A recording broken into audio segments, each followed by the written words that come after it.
नमस्कार दोस्तों, मैं हूं दीपक वशिष्ठ और आप देख रहे हैं इतिहास क्लासेस यूट्यूब चैनल। हमने जो अब तक बात की है अकबर के बारे में की थी अभी। अकबर के ही नौरतन के बारे में आज हम चर्चा करेंगे। अकबर के नौरतन में किस किस को शामिल किया गया था, उसके दरबार में कौन इंपोर्टेंट व्यक्ति रहे हैं, उन सभी के बारे में हम बात करेंगे। जो अभी हम देखेंगे वो अब्दुल रहीम खाने का नाम, अबुल फजल, मानसिंह, तानसेन, राजा टोडरमल, बीरबल, मुल्ला दो प्याजा, फैजी और हकीम उक्का, साथ में मीर फतुल्ला शिराजी के बारे में बात करेंगे। ठीक है, चलिए शुरू करते हैं हमारा आज का ये टॉपिक। टॉपिक में सबसे पहले हमें देखने को मिलेगा अब्दुल रहीम खाने खाना। अब्दुल रहीम इसका नाम है, उपनाम जो है रहीम है, और जो खाने खाना है ये इसकी उपाधि है। ठीक है, ये जो खाने खाना की उपाधि है ये दी गई थी अकबर के द्वारा, और यह बैरम खां का पुत्र माना जाता है, अकबर का दत्तक पुत्र माना जाता है। कहते हैं कि हिंदी की काफी कविताएं रचित है इसके द्वारा। ये है हिंदी का काफी अच्छा खासा कवि माना जाता है। साथ में इसने एक संस्कृत ग्रंथ की रचना भी की है। वो ग्रंथ कौन सा है? कैतुकोदकम। मकबरा दिल्ली की निजामुद्दीन बस्ती में देखने को मिलता है इसका। अबुल फजल पिता शेख मुबारक नागौर निवासी थे। दूसरा व्यक्ति कौन देखने को मिलता है? अबुल फजल नामची व्यक्ति है, इतिहास में काफी अच्छा खासा नाम है। अकबर के समय में पिता शेख मुबारक नागौर का निवासी था, जन्म आगरा में हुआ था। आईने अकबरी की रचना इसी के द्वारा की गई थी। जहांगीर के आदेश पर वीर सिंह बुंदेला ने इसकी हत्या कर दी थी। एक व्यक्ति था जहांगीर के साथ रहने वाला, कौन? वीर सिंह बुंदेला। उसने हत्या की थी इसकी जहांगीर के आदेश पर। ठीक है, यह अकबर से पहले मार दिया गया था, अकबर के मरने से पहले। 1605 में अकबर की मृत्यु देखने को मिलती है और ये 1602 में मार दिया जाता है, हत्या कर दी जाती है। मानसिंह आमिर शासक भगवंत दास का पुत्र था। उपाधि मिर्जा राजा की दी गई थी इसको, और इसको फर्जंद के रूप में, पुत्र के रूप में बोला जाता था। ठीक है, जहांगीर ने बूढ़े बेड़िए की संज्ञा दी थी, किसको? मान सिंह को। क्यों? उसके समय में ये बूढ़ा हो गया था और ये काफी चालाक भी था, तो जहांगीर ने इसको बूढ़े बेड़िए की संज्ञा दी थी।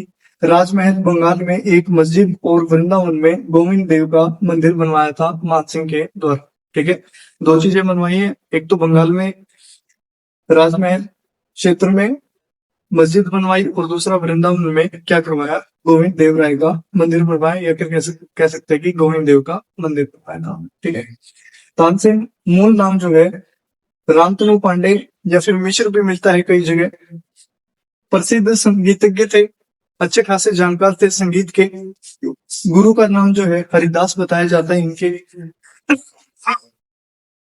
अकबर ने उपाधि जो दी थी इसको, ये कौन सी दी थी? कंठाभरण वाणी विलास की। सबसे बड़ा प्रतिद्वंदी जो है इसको बैजू बावरा माना जाता है। कहते हैं कि तानसेन का एक प्रतिद्वंदी रहा है, वो है बैजू बावरा, और वो भी क्या है? एक अच्छा खासा ध्रुपद गायन का सम्राट माना जाता है, संगीतज्ञ माना जाता है, काफी अच्छी उसकी पहुंच रही है संगीत के क्षेत्र में।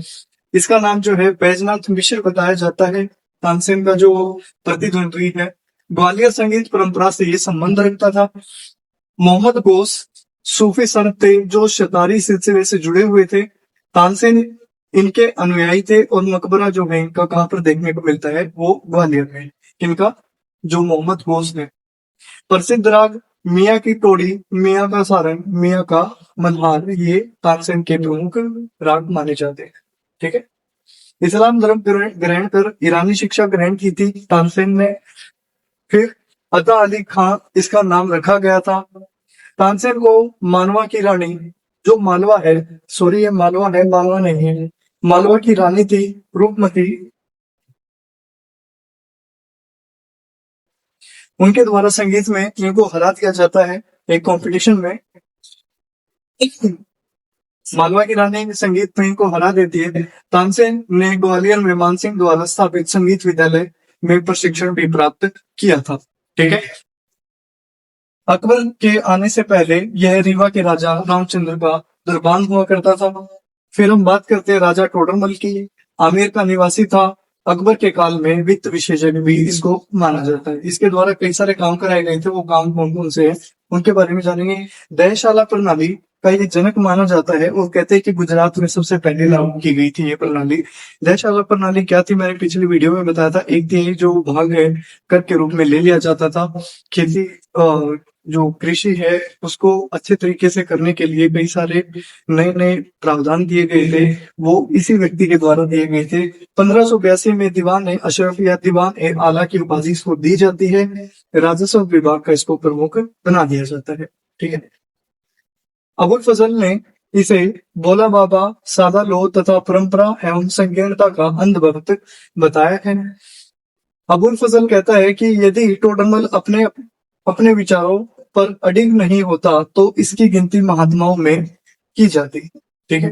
कहता है कि ये ऐसा व्यक्ति था, अगर यह अपने विचारों पर अडिग नहीं होता तो यह महात्मा बन सकता था। ठीक है। इसके विचार ऐसे थे। टोडरमल अकबर से पहले शेरशाह के महल में काम किया करता था। बीरबल बीरबल की बात करें तो यह उत्तर प्रदेश का रहने वाला व्यक्ति था।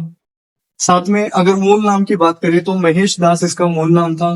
उपाधि कविराज बीरबल और कवि प्रिय इसको दी गई थी।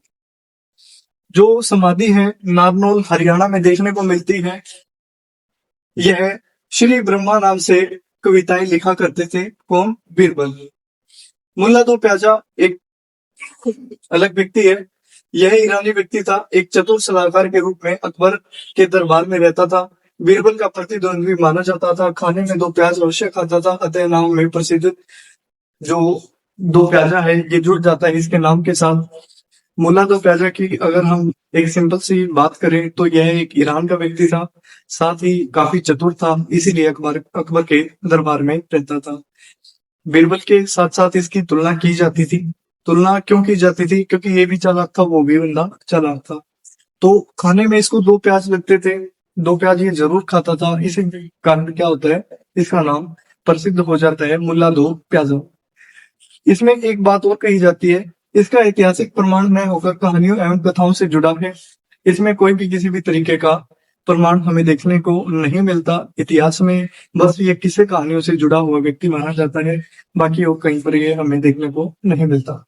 फैजी की बात करें, फैजी नागौर का निवासी था, शेख मुबारक का पुत्र था। उपाधि जो है इसको मलिकुल शोरा कविराज की इसको दी गई थी। ठीक है। अकबर ने इसके निर्देशन में अनुवाद विभाग की स्थापना की थी। काफी पढ़ा लिखा व्यक्ति था। अकबर द्वारा इसे राजकवि का पद भी दिया गया था अपने समय में। अनुवाद विभाग और आगरा पुस्तकालय का अध्यक्ष इसको बना दिया गया था। फिर बात करें, फैजी कवि से दार्शनिक बन गया और नाम फयाजी रख लिया था। फयाजी इसको बोला जाने लगा था क्योंकि इसने दार्शनिक बनकर काम शुरू कर दिया था और कवि का काम छोड़ दिया था। हकीम हुक्का का नाम इसमें आता है। जो अकबर का दरबारी हकीम था वो हकीम हुक्का है। शाही वैद इसको हम कह सकते हैं। मीर फतुल्ला शिराजी ये काफी इंपॉर्टेंट व्यक्ति है, इसके कई सारे काम हैं। इस वीडियो के अलावा अगली वीडियो में इसके बारे में जानने को हमें मिलेगा। फारस का निवासी था। फारस से भारत बुलाने का श्रेय बीजापुर शासक सुल्तान आदिल शाह को यह जाता है। ठीक है। अगर ये पूछा जाए कि मीर फतुल्ला शिराजी को किसने भारत में बुलाया था ईरान से, तो वो कौन है? बीजापुर का सुल्तान आदिल शाह। अकबर के दरबार में यह प्रसिद्ध खगोल शास्त्री एवं ज्योतिषी का कार्य करता था। उपाधि आजाद उद्दौला इसको दी गई थी। पद दीवान तथा सद उर सुदूर दिया गया था। इसको दीवान का पद दे दिया गया था, सद उर सुदूर। अबुल फजल ने इसके यांत्रिक आविष्कारों की चर्चा की। काफी वैज्ञानिक सोच रखने वाला व्यक्ति था। अगली वीडियो में इसकी चर्चा की जाएगी। मिलते हैं अगली वीडियो में, तब तक के लिए इतिहास क्लासेस देखते रहिए। वीडियो को ज्यादा से ज्यादा शेयर कीजिए, लाइक कीजिए और चैनल को सब्सक्राइब कीजिए।